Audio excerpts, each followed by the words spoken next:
And you're in tune to 710 Radio, iHeartRadio, Rosemary's World of Cannabis. It's a beautiful day here in Rock Hill, South Carolina. As soon as we get finished with this public service announcement and give you a few little things, we're going to bring it to you live. Coach, we'll be right back.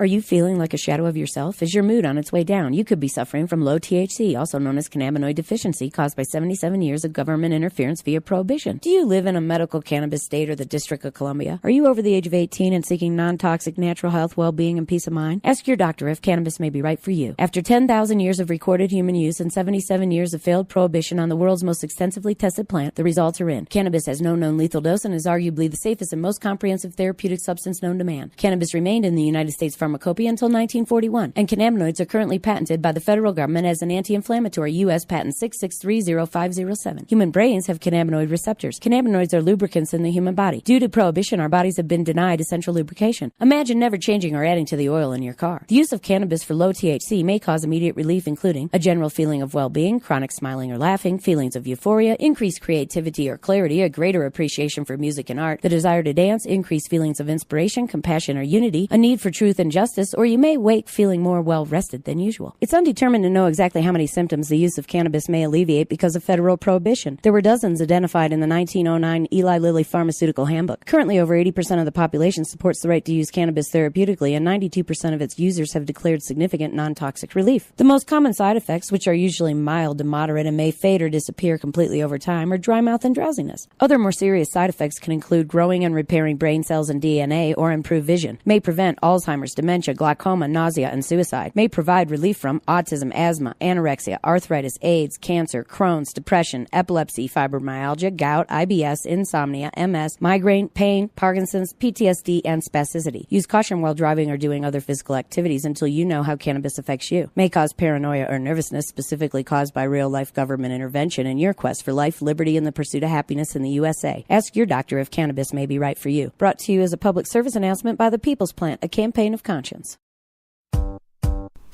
And we're back.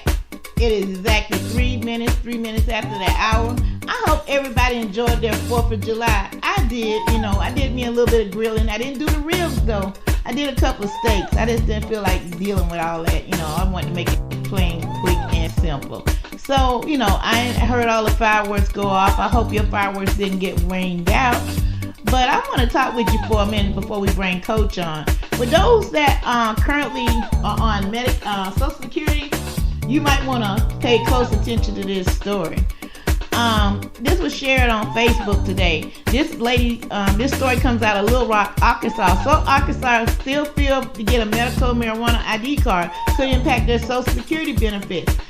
Arkansas is currently accepting applications for medical marijuana patients for grower distributors, but how will the program work? Will the program affect Social Security benefits? Chronic pain was taking a toll on Darlene Williams. She has knots in her neck and it goes down to my head. I get bad migraines. But I have peripheral neuropathy, which means my arms and legs hurt, my feet burn, she says. Williams has multiple surgeries over the past years and takes 5 medicines daily. She found out that she can go to the doctor to prescribe medical marijuana to ease her pain. Williams is worried about her Social Security disability benefits will be affected because if she becomes a card holder. She's afraid they might cut me off, what she explained. Larry Trent is Williams' sister-in-law. Trent said it's the same concern. She's planning to register for an ID card as well. She suffers from fibromyalgia and polymorphism and relies heavily on Social Security benefits. And she doesn't receive a lot because she hasn't worked a lot. So they can't take my medical benefits that's important to me because I don't have any other insurance. No other insurance. Trade says the TV11. What little bit of help I get is only 12 visits a year, and those 12 visits mean an awful lot to cancer patients. So it's a concern, guys. I mean, whilst we talk about everything else, that's something that none of us has thought about. And I do know quite a few people across the country that receive disability benefits from Social Security that uses cannabis. So that is something that really we all need to be concerned about, guys. So we might need to bring a couple of people, professionals in on that, so we can go ahead and get that conversation across because wow, that's deep. So it is what it is on that note, guys. I'm gonna be honest with you. But I'm telling you, that's some blurred lines there for you. So in the next 2 or 3 minutes, we should be hearing from Coach. We might have to go ahead and give Coach a call. Because Coach is a motivator, but Coach is also staying busy. I'm going to tell you that right now. That is one busy man. So let's see if we can get Coach on the phone here real quick. Because my clock might be just a little bit fast, but we're going to find out. We're going to see. I might have told him to call us. I don't know. So that's why I'm going to go ahead and find out here.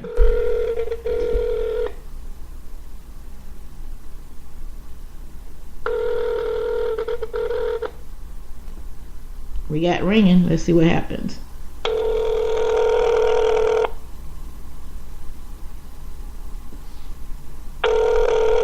We're going to bring you back to a public service announcement.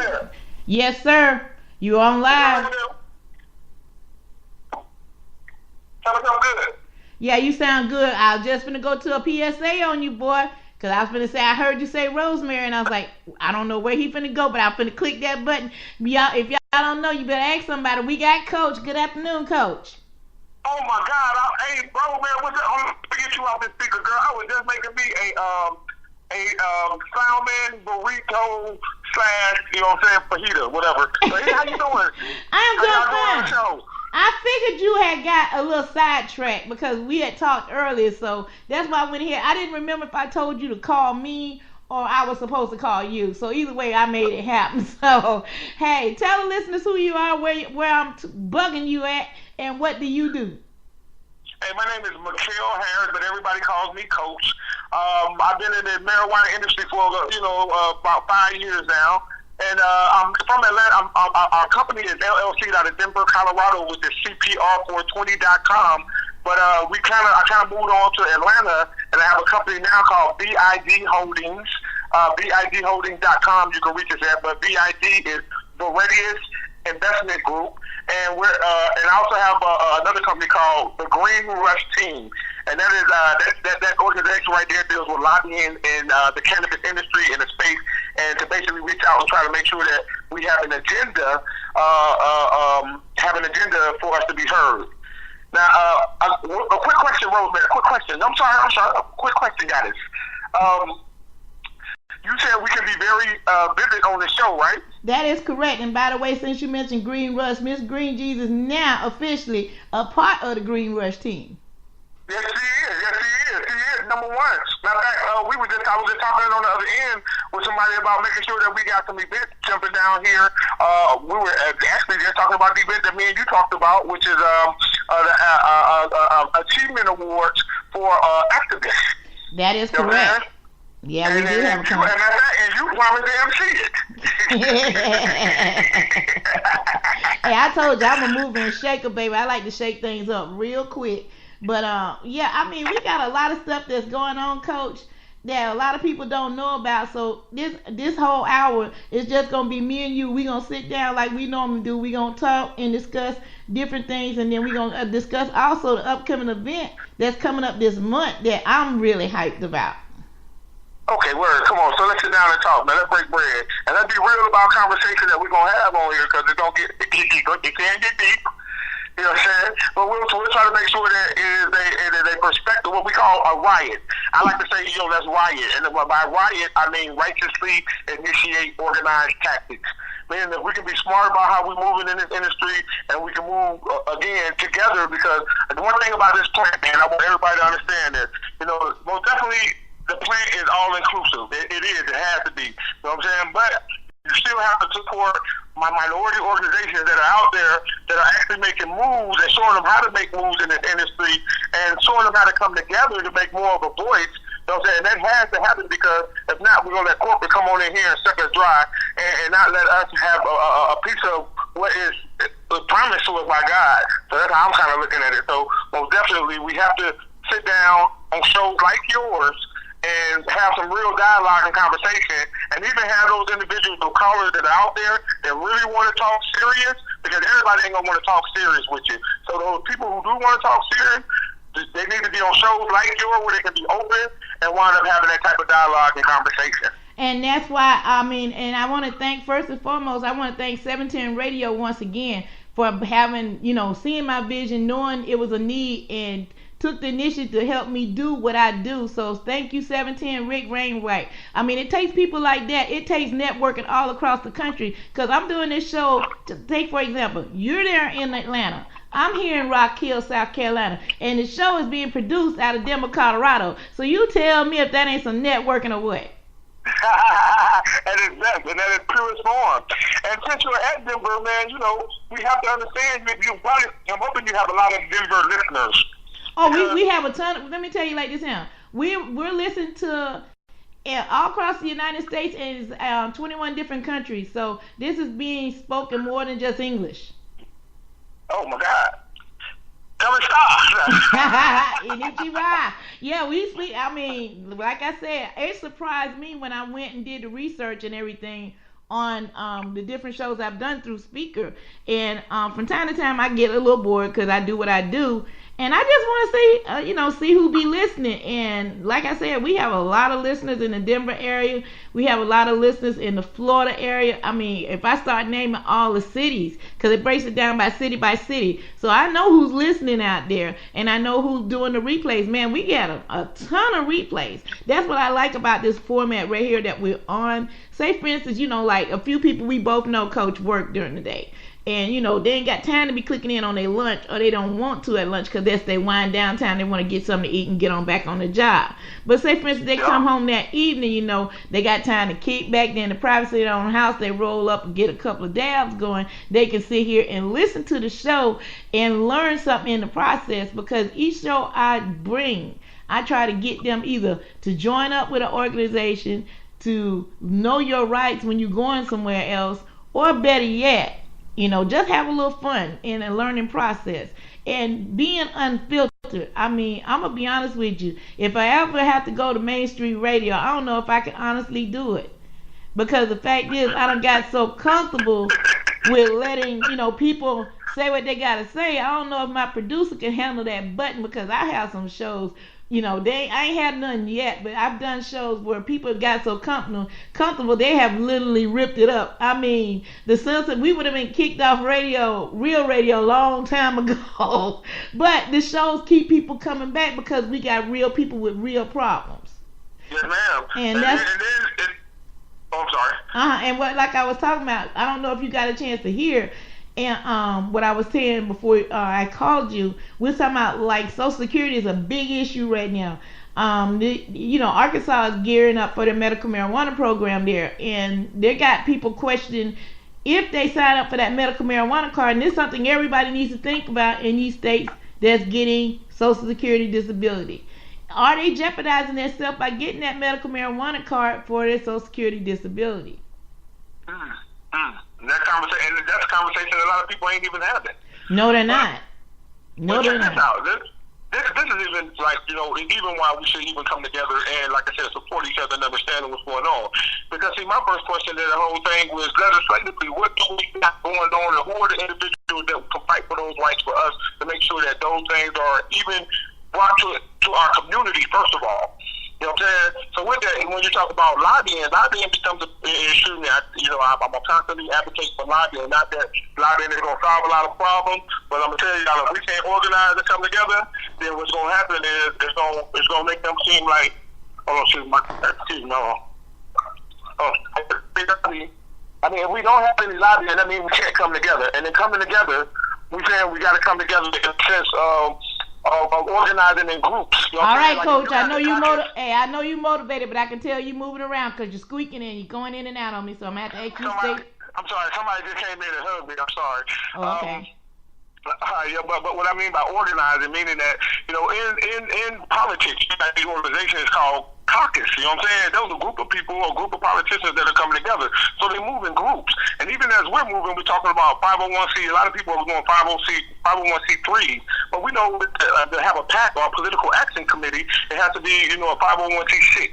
And we have to start getting those organizations that have 501c6 to start talking to the politicians more, because now our words have weight.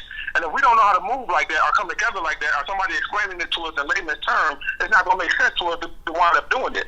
And then that's where you come in too, because now you become the voice of the word and say we got an organization that is moving in that sense. We need people in the media who's talking to other people who pushing the point across. And that's why we teamed up. I think God brought us together, you know what I'm saying, because you're a high-strung motivator. Now, if y'all don't know, you know what I'm saying, we kind of like, when me and her church game in, you know, who can call who up early in the morning and say good morning, you know what I'm saying, say what's up, because we stay up, we wake up early and we go to sleep late, you know what I'm saying? So, I'm going to tell you like this here, Coach, you don't realize within the first 72 hours since we've been talking, you truly been a blessing in my life, because the point is this, you need that person to motivate you, especially in the states we're in. I mean, you need that motivation. I mean, I motivate others, but I need somebody to call me or text me and say, hey, girl, what's up? Hey, I ain't seen you text in a while or whatever. Or say, hey, maybe she doesn't sound right on that last conversation. So I thank God for you, Coach. I really do, because like like the show title says, put me in, Coach. Because if I can stay motivated with you and Roz McCarthy, that's going to be on my show Friday. Yes, I got to plug Roz in. Y'all in for a good show Friday. You think you got one today? Wait till Friday. See, I'm getting y'all tuned up for the Feast Little Assist. I watched Roz McCarthy take minorities from medical marijuana to unknown to unstoppable. And I've been there for the ride, so you know this is special for me. A word. And Roz is going to be here for the event in Atlanta. And the reason we even talked, me and you were talking this morning and trying to get some more soldiers for that organization, we start doing things in cohesiveness with other organizations to make sure we make impact. Now, the minority movement is going to happen. You know what I'm saying? I'm glad organizations are coming together to make sure they look out for a minority agenda, because right now, you see nobody else is doing that. Right? You understand? No, they want. This is the thing, though. This is the thing, Coach. Now I don't mean to cut you off. It's nice for us to go ahead and merge with some of these other organizations. Don't get me wrong. I don't want us to sound too militant, but at the same time, I hate to say this, but it's true, and I know I'm gonna ruffle some feathers when I say this, but we know our situation better than anybody else. That's it. You can. Hold on, and I'm gonna tell you this is Virgil Grant's favorite saying is you can sympathize with me, but you can't empathize with me. Amen. So I understand exactly what you're saying. Mm-hmm. And then with that, like, I mean, and look, and I'm holding people responsible, but, you know, just look at the imagery that's put out. Now, Cayman Kabauter from NCIA, and I love them cats over there, and I love what they're doing, but, you know, the way it's doing it was portrayed, if you look at the event that they had at the Capitol, none of those lobbyists, they had over 100 lobbyists on that Capitol step, and none of them represented me, not one. So how can you tell me you lobbying for my cause if you can't even come together with me and wind up helping me in the fight? I agree with you on that 110%. Now, if that's separatism like that, and you sitting with my organizations at the table say, hey, we're looking for minorities, we want to help y'all, but yet you can't it's like representation without compensation. You know what I'm saying? You want to rep up, but you don't want to wind up bringing any money to the table and, you know, actually push the cause. How many of us out there have been to D.C.? Man, a lot. Okay, then, and you couldn't. I mean, you got some good ones right there in DC. You couldn't get one of them. I have a problem with that. But and then check this out. You got to remember one thing about this is what I like about the minority or the people of color movement right now. Right. Because they're just getting in the industry. So what I don't want everybody, I want everybody to understand that everybody has a dichotomy to this industry. Meaning that, you know what I'm saying, because somebody, you don't know the next person's story or what they're doing in the other state. Like, what you're doing and what I'm doing, we've been doing this and we just don't know who we are. But I guarantee you, if I was to come to South Carolina, if I needed to know somebody, I would come to you first to help me out before I go for anybody else, because I know you know the industry. You're not jumping just on game. You're not a game, what they call them, them cats be calling out names and be calling about saying they know these folks. They be dropping names. I hate them name droppers. And they don't put their hand in the soil, meaning that they don't go out to the places and meet these people and build relationships with these people. That's what I love about this industry. It is a marijuana community. It is, swear to God. You know what I'm saying? And these people are real. You know what I'm saying? And we are real. But with that said, Coach, quit moving on me. No, it is. It's somebody calling in on my line. Well, they just gonna have to call. Hey, I'm gonna tell. Wait a minute. I'm gonna decide it right now. Coach is busy right now, guys. He's on national radio show. Y'all need to quit calling him. All right. Let's take care of that. Next time, Coach, we're gonna put a big disclaimer out 2 weeks prior to you doing this, because that's just messing up my sound particularly. You know we on a budget, okay? I'm gonna be on it like this here. We on a hood budget, okay? I got you. We're gonna work on that, man. We're gonna make that better too. Yeah, it's in the works, baby. We done claimed it. The real listeners, the real people in this industry who really want good things going on, they're going to start dealing with those people who they know always had good spirits. And that has to happen. So, all this, let's think about all this as a movement right now, guys. It is. And when you come down to Atlanta, I promise you, I already talked to my son, so he told me he can work with some things that we can deal with to even make it a better program when you come down to do your live stream down here. Oh my God. Oh my God. You're going to make me cry. Don't do that, man. Please don't do that, because I need my glasses to see. Oh my God. That is wonderful. That is great, guys. I mean, wow. Let me tell you, me and Ebony was talking, Ebony from Women Normal, you know what I'm saying? We were talking. She's actually going to be, let me give her a shout out. She's going to be one of the speakers at the Seattle Hemp Fest. You know what I'm saying? But she'll be down here from Atlanta. And like I said, I reached out to a guy by the name of Cecil. I think it's Cecil Scott with the I think he's a student for Sensible Drug Policy, our Drug Policy Alliance, one of them.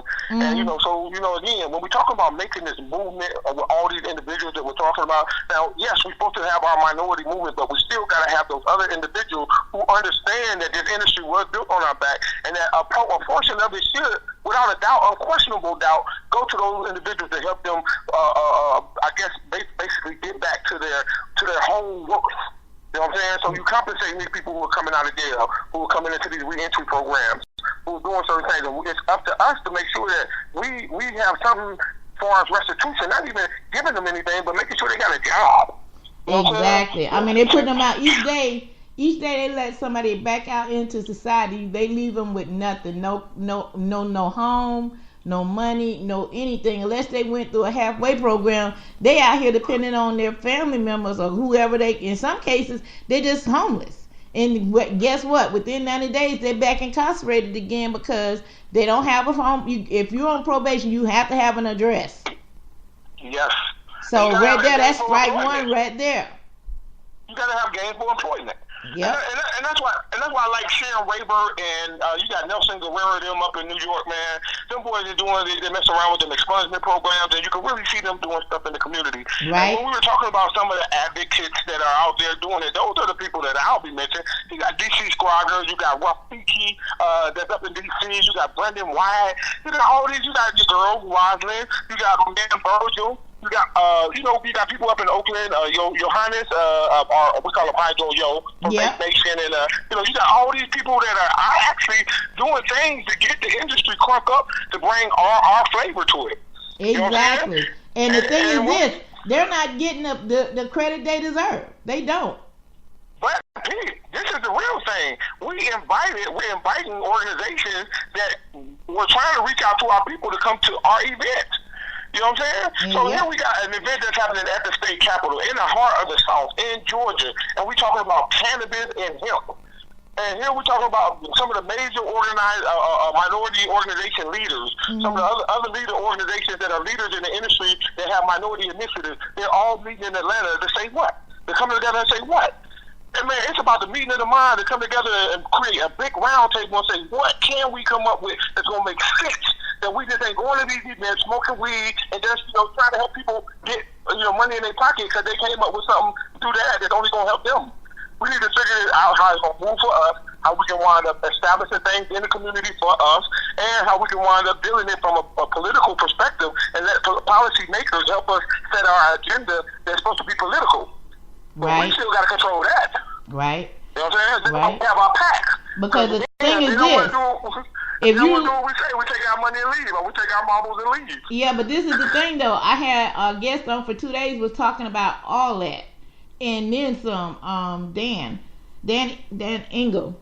He was talking about all that and some, and then he was talking about movement in the community. But see, the thing is, our movement has been so small.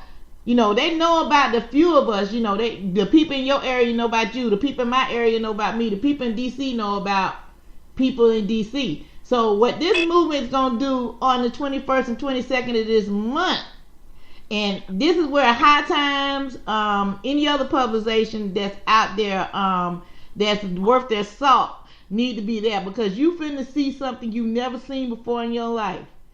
And that is people of color come together in one place talking about hemp and cannabis. Now notice I said coming together in all places, Atlanta, Georgia now. And guess what? I'll be there right along with them. So that should tell you, if nothing else, for those people saying I only do stuff to get in the media, no, I'm doing stuff to kick up a movement, which I've been doing for years. Guess what? I will be there on the steps, and you'll be able to recognize me real quick. And let me tell you guys, real talk. It's the movement. Because now let's go, like you said, we talking now. Yeah. Now we talk about, and this is real talk, man. And listen to me, because I'm hoping I got the right listeners. Listen to what I'm saying. Oh, you now, do if they listen to this show, you do. Now we're talking about. Now we can't go in. We can, like I said, I went. You know, I'm from the South, and I'm a lobbyist here. Now, you know, I actually stepped to a House of Representatives, and I was talking to him about. I said, hey, you know, what can we do about this mass incarceration system? And you know, he looked, and I think I told you this story. And you know, he looked me dead in my eyes, and he said, "Excuse me, Coach, your money ain't long enough to have that conversation." So, you know, in order for me to get traction or conversation on, you know, really on what the thing I wanted to affect, and it is, man, I want to affect, you know, all these, my people get into this jail system. But, you know, marijuana has been so wonderful in our life that it actually created a solution called what we call safe access. And in order to have safe access, you got to do something called decriminalize. Right. And, you know, and I teamed up with a mayor who did the first city in the South. His name is Ted Terry, the mayor of Clarkston. And you know what I'm saying? If you go back and look at some of my Instagram, which is Coach69Smoke, Coach69Smoke. If you go to it, it actually is a chronological order of things that I did in the industry and the people I met that actually has come along and kind of like helping us with the cause. You know what I'm saying? So, you know, Ted Terry's on there. We got Senator Harold Jones. We got Vincent Ford. You know what I'm saying? These are cats that got issues about decriminalization. Now, remember this, man. Decriminalization, for everybody that's looking for a solution and talking about they want to help out with the mass incarceration, let's get on the decrim, because if once you decrim, that means an ounce or below. And then all the rest dealing with minorities or people of color deal with what they call simple possession. And we wound up taking that off the books. Now, we didn't have to have a conversation at the Capitol of, you know, decriminalize, but we were able to talk about safe access. So we created a different problem. And if we can be creative like that, solutions like that, and come to the table and those agendas, and then again, we're trying to make sure that, you know, we take baby steps for marijuana, let it be medical. Because once you get it in the medical, trust me, guys, there's so much money in this industry that they're going to want to know every other aspect that they can make money off of it, and the plant will grow. You will try to become medical, then it become flowers, winter medical, then it'll become flowers recreation, because there's too much money in it. So we all on the same pages about how we want to get this flower in, you know what I'm saying? Because sometimes you have the people who want all recreation, you got some people just saying just medical. It don't even matter, because once the plant gets in there, it's in there, and the people are going to see the economics and the goodness of the plant. So it's going to work for everybody. Yeah, you made some valid points there on that note, Coach. Wow. Woo! Dang. You left me speechless.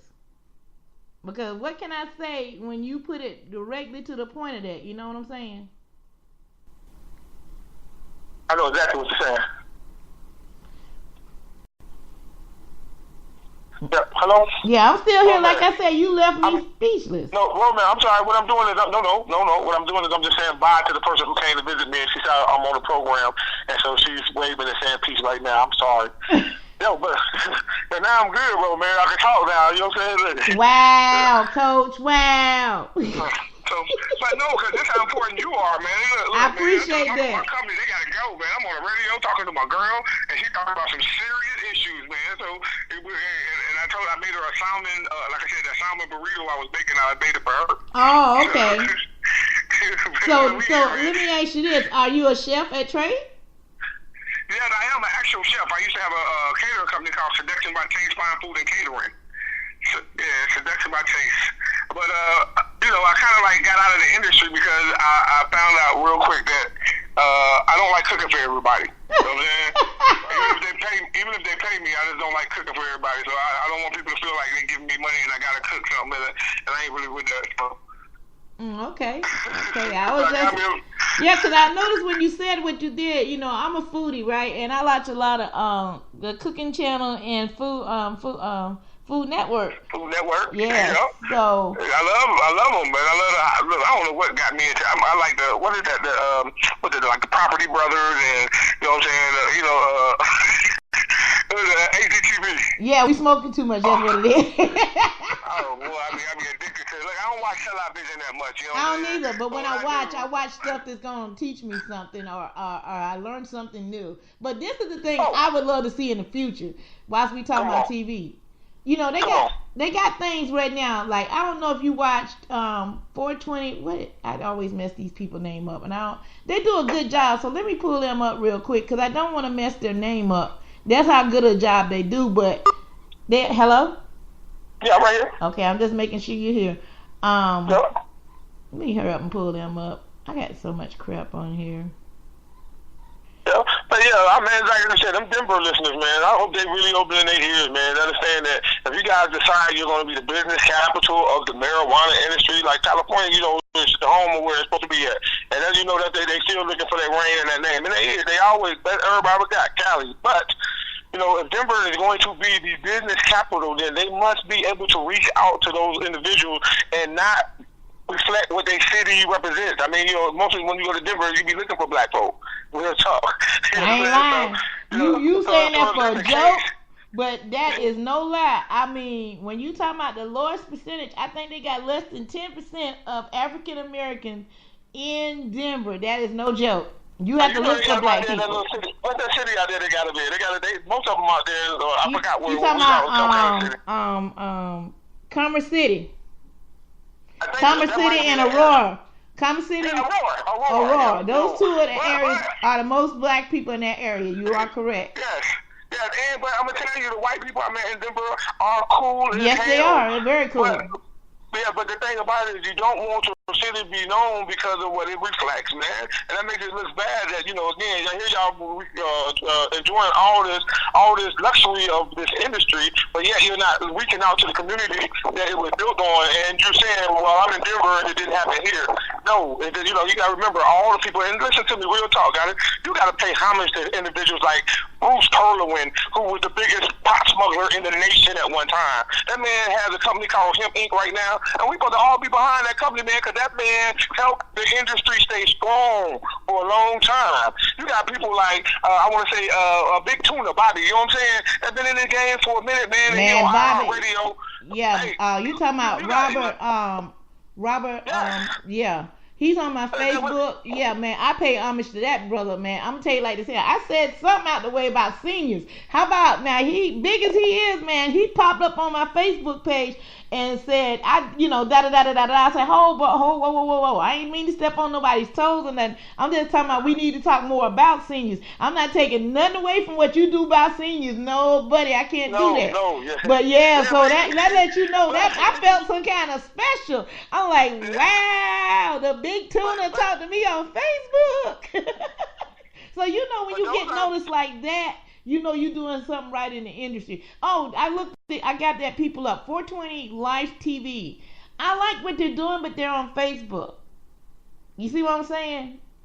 Now, if we had our own, keyword our own, I'm talking about our own channel. I'm not talking about what is that? Spike or whoever it is. I be watching that Bono Latique and all those other weed etiquette and all those. Come on, that's what TV station is that?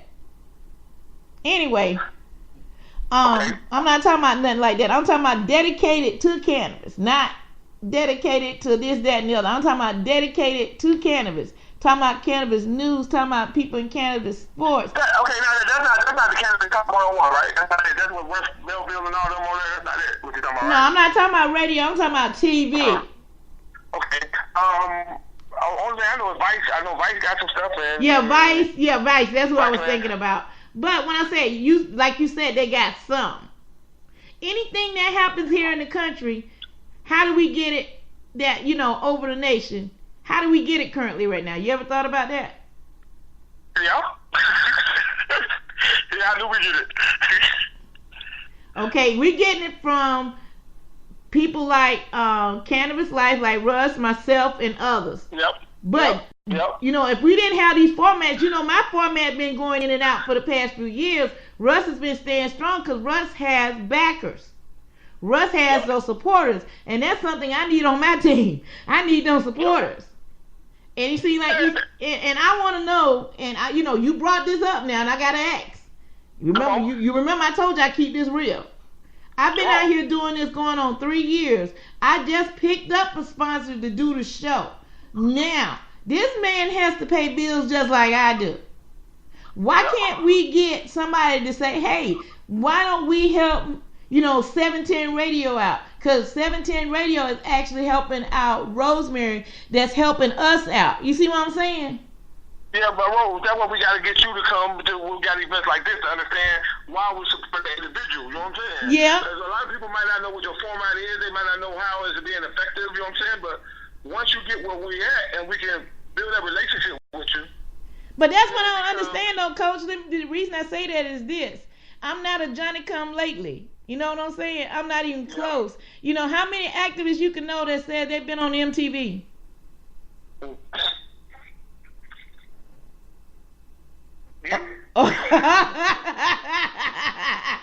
Okay, I know. That's not. I know 3 of them. I knew 4. One is deceased, and you're talking to one of them. Yeah. I'm on MTV. I'm on the 3rd highest rated viewing of MTV's True Life ever. And it states that when we were doing One Blunt Radio that we were activists. So how you can't say you don't know? And I'm talking about all these organizations out here. They have we separated and went our ways, but we still do what we do.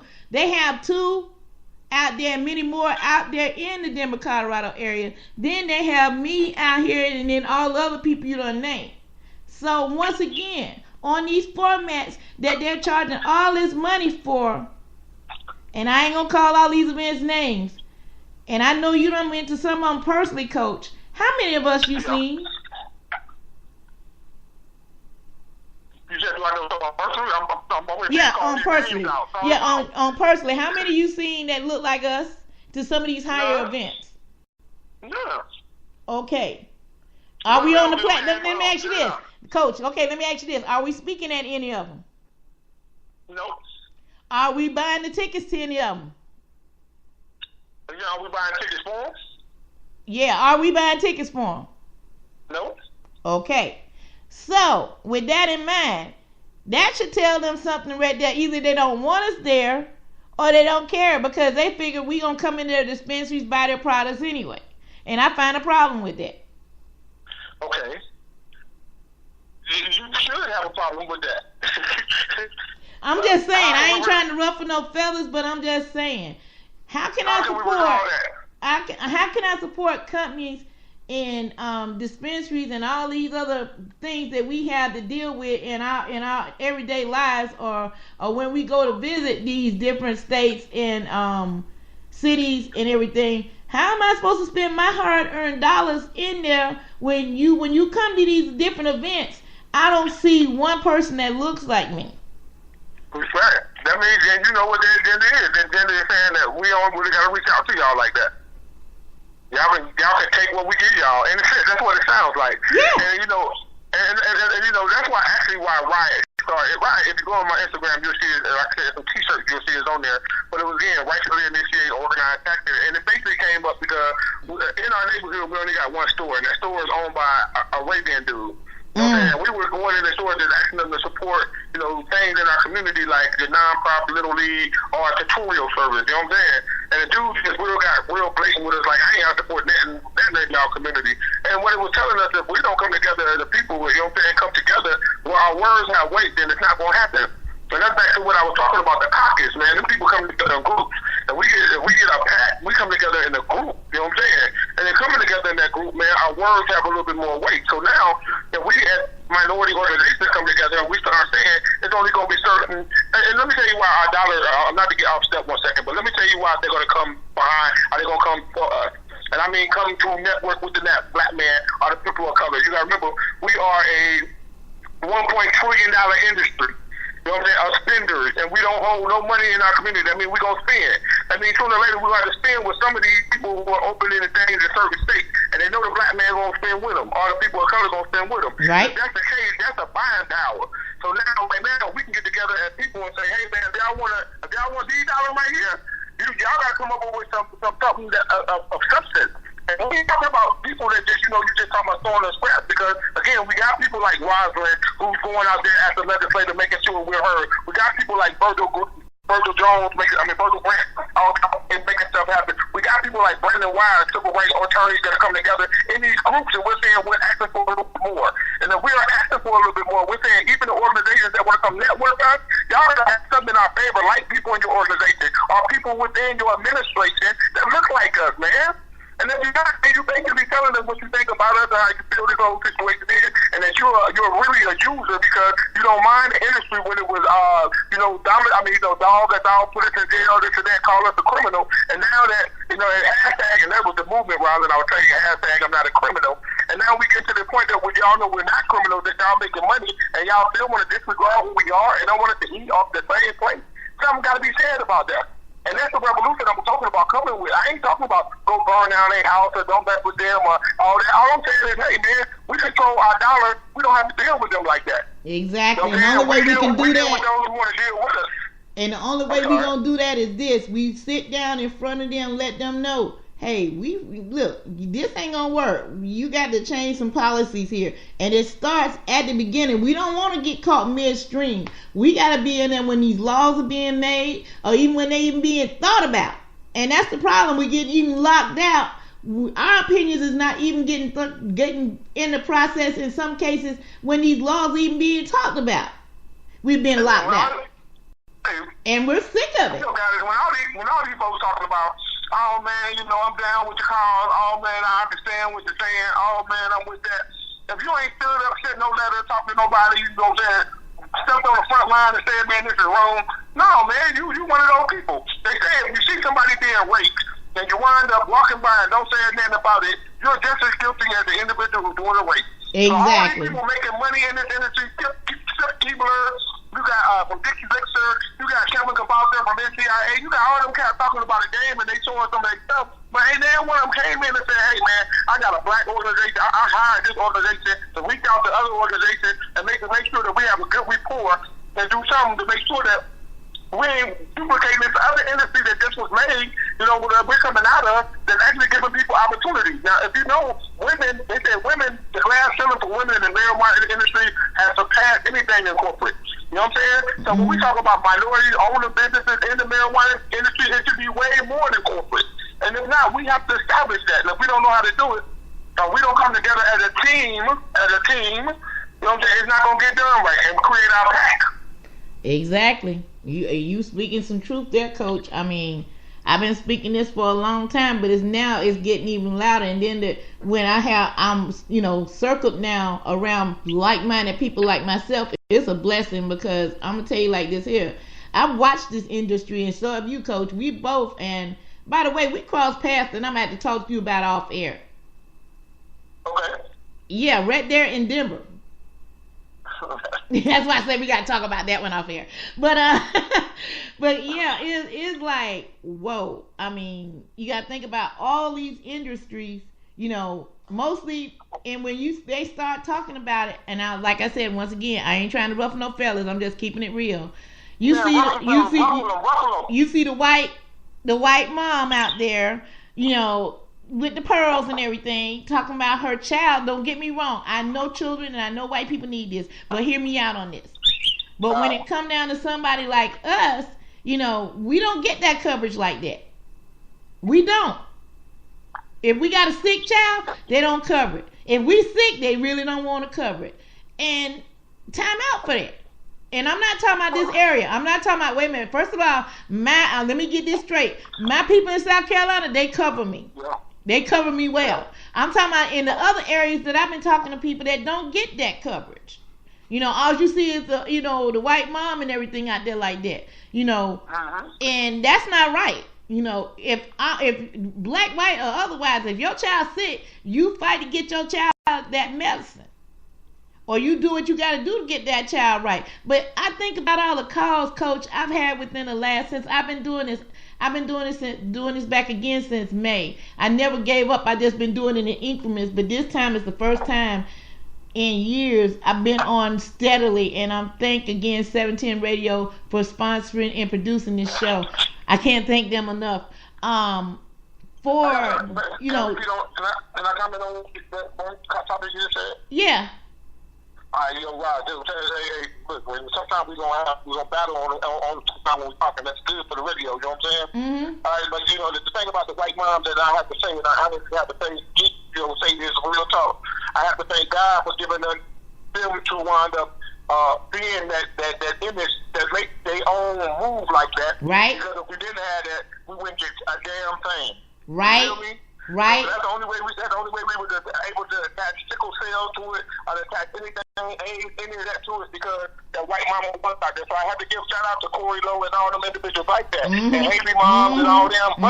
But like I said, now let's get behind that rhetoric, what they talking. You know what I'm saying? Yeah. And let's put that in if it affects ours in the back end. Yeah. Now, while we giving homage to them, let me go ahead and shout out mine, Rebecca Forbes and Jennifer and Tiffany and all my girls at the Hens Network, Michelle LeMay out in Denver, Colorado. We can shout out names for days, man. But, all these people are coming together. These people that I just named to you all across the country like that, they're coming together. They're backing. And they're ready to... They're ready. Anybody who listens to this show, Rob, I'm sorry, guys. I make sure you got the flyers to what we're sending out. But you can post it to how ready. I don't know how they do it. But anybody who's listening to the show who is really concerned about a situation, man, come on down to Atlanta. You know what I'm saying? Now we got the Southern hospitality out here. There's some real good people from around the nation who and build that relationship with. And I ain't talking about paying, coming to the. I mean, the event costs for the little things that we're doing. But to come and parlay with these people, man, we're at certain events, things that belong something where you actually get to meet and greet people and build your relationship with it. And if you are in the industry, you want to know who some of these people are because they're some of the top ones of what they do. So again, it's like a networking person when you come down, you meet, it's like breaking bread. And then, you know what I'm saying, I'm glad that the word is getting out to everybody because, again, I don't want it to make it about a minority thing. I wanted to make it about an all-inclusive thing of everybody who enjoys the plant. And who wanted to make the industry better. Exactly, Coach. I'm glad you're bringing that back into perspective. But yeah, the thing is this though. It just words just leave me sometimes. And what I mean by words leave me is like this. We done covered a lot. We done covered mass incarceration. We done covered safe access. We done covered everything but seniors. We touched on that briefly. And that's something that a lot of people are not really touching on is our seniors. I'm a senior. I'm not ashamed to admit I'm a senior. But we got so many others that got that mindset still and to just say no. And, and some of them really to that point, the ones that saying that just say no need it worse than most. Because the fact is this, they go into that pharmacy, they go into Walgreens, CVS, or Rite Aid, getting them pills. And them pills are killing them. And so my goal is in 2017, 2018 and beyond is to have a seniors conference. Just the people that's over the age of 50. For us to sit down and really have a long talk with them and let them know what they're doing to their bodies. I mean, that's something near and dear to my heart. Because the thing is this. I'm on a CPAP machine because of medication. Listen to me again now. I'm on a CPAP machine because of medication. You said one of the machines. Yeah, one of those machines you have to sleep with each night. And I'm going to tell you right now, you're a man and like I told you, this show, we keep it real. What man want to look at his woman with something looking like an elephant trunk on her nose every night?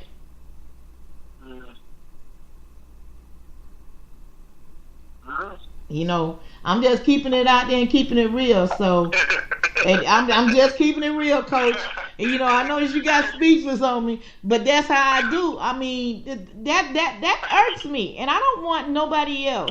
And I think that's what keeps me so passionate about this. I don't want nobody else to experienced that if they have an alternative. You know what I'm saying? Hey, so you got a breathing disorder or something like that? Yeah, I have an irregular heartbeat. Okay. Yeah. So I actually stopped. Yeah, I actually stopped breathing at night. Sleep apnea. Okay. Yeah, sleep apnea. Yep, and it was brought on by Tramadol. You snore then? Majorly.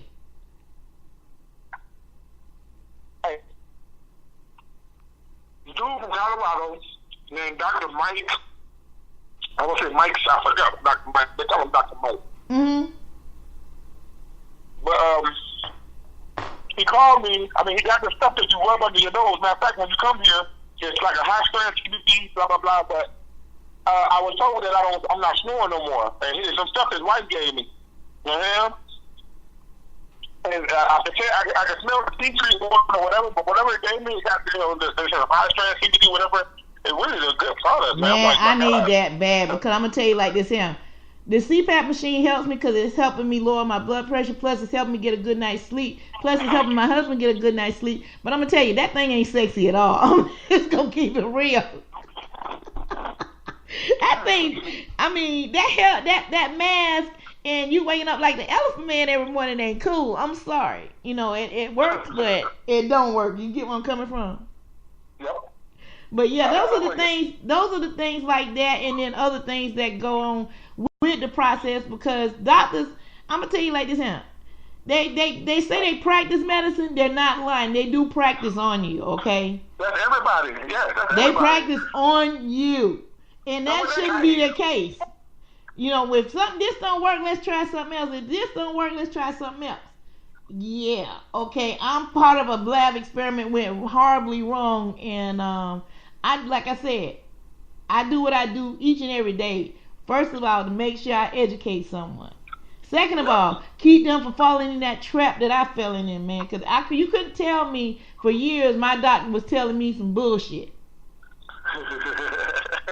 I'm going to tell you right now, that doctor, I'm going to be honest with you, the doctor that put me on that medicine that caused me to have that machine now, I'm glad he's retired because I probably go to jail for whipping his ass. I'm just going to keep it real.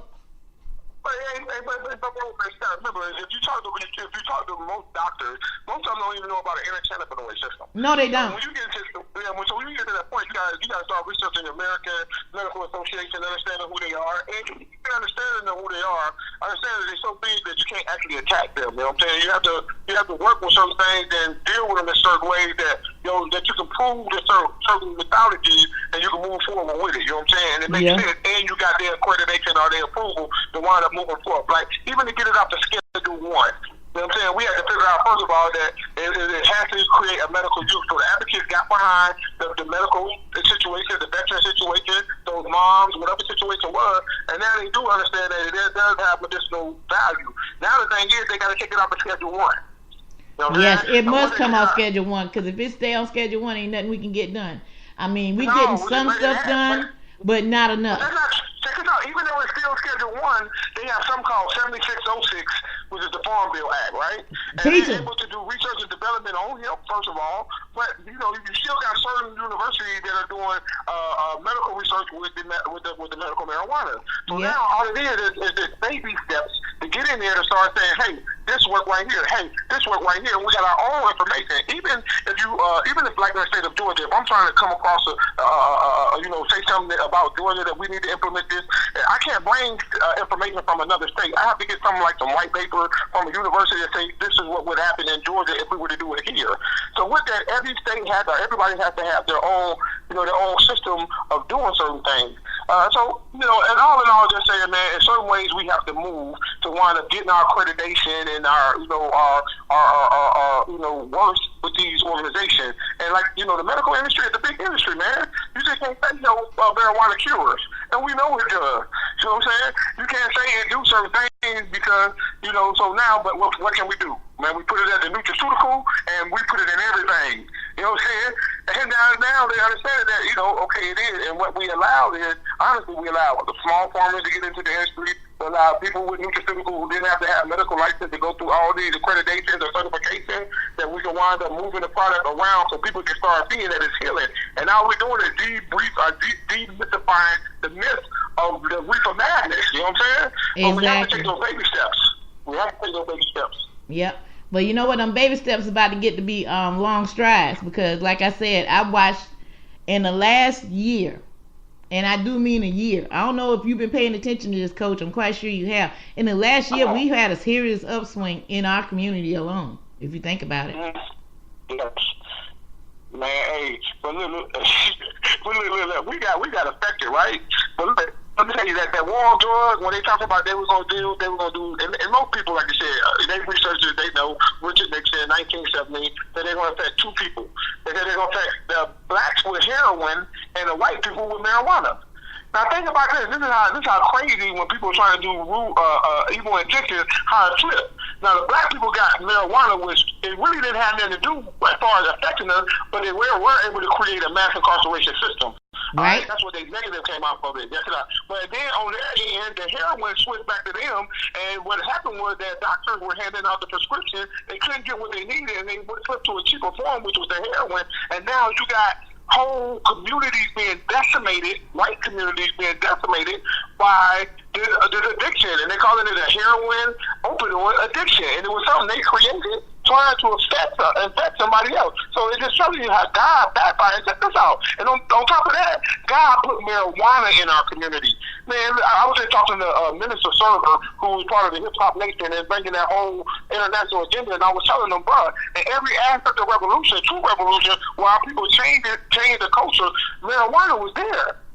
That's why I love the weed. That's why I love the weed smokers and the weed smugglers and the history behind the people who really moved in the industry, because those are our saviors, are the people who wind up bringing the word or kept the light going on underground. You know what I'm saying? Exactly. And our underground movement was put in a position to where, man, I ain't never bought no good weed from Joey or John. It was always Pookie and Shawan and them cats who were grinding trying to pay a bill. Amen to that. And then you gonna tell me them cats who kept the industry going, we can't put them in the industry first, or at least make sure they eat? That don't even sound right to me, man. And then on that note, Coach, we're going to cut you off because we about ran out of time. But guess what, Coach? We're going to bring you back because I got to have round 2 of this. Hey, we're going to go ahead and end it up like this here, Coach. Go ahead and give out your shout-out information, everything, how they can reach you. But guarantee you, Coach getting round 2. That's a promise. Go ahead, Coach. You got exactly a minute and a half. Go. Man, you can reach me at Coach at CPR, that's CPR Cypher Rules, CPR420.com. That's Coach at CPR420.com. Or you can also go to my Instagram and hit me at Coach69Smoke. That's Coach69Smoke. And I'm in Atlanta, Georgia. You guys are always pick me up and come down and have a nice little meal. All right.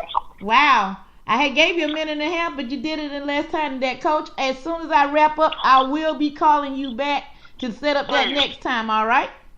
Thank you, guys. Hey, and again, everybody in Denver, until you guys wind up coming together and get behind individuals like on this show and other shows that are strategic in our community, it's not going to happen. So come together, let's sit down, everybody come together, sit down, and I'll talk to you later, guys. All right, talk to you soon. Take care, Coach. Bye-bye. Love you. Hey guys, that was Coach from the ATL, man. Wow. I'm going to tell you like this here. That was one heck of a show, man. Wow. He put it down and put it in. Woo. Boy, when somebody can lead me to the point that I can't speak no words, I really don't have much to say on a wrap up, but I will say this. Guys, if you don't know, we got 30 states now in the District of Columbia that has access to cannabis. And as you can tell, the South is rising up, but they're rising up loud and clear and strong. We all got to come together as one, no matter what our nationality, no matter what. Until all of us can get on one accord to get this passed in the South, we ain't going to get it passed.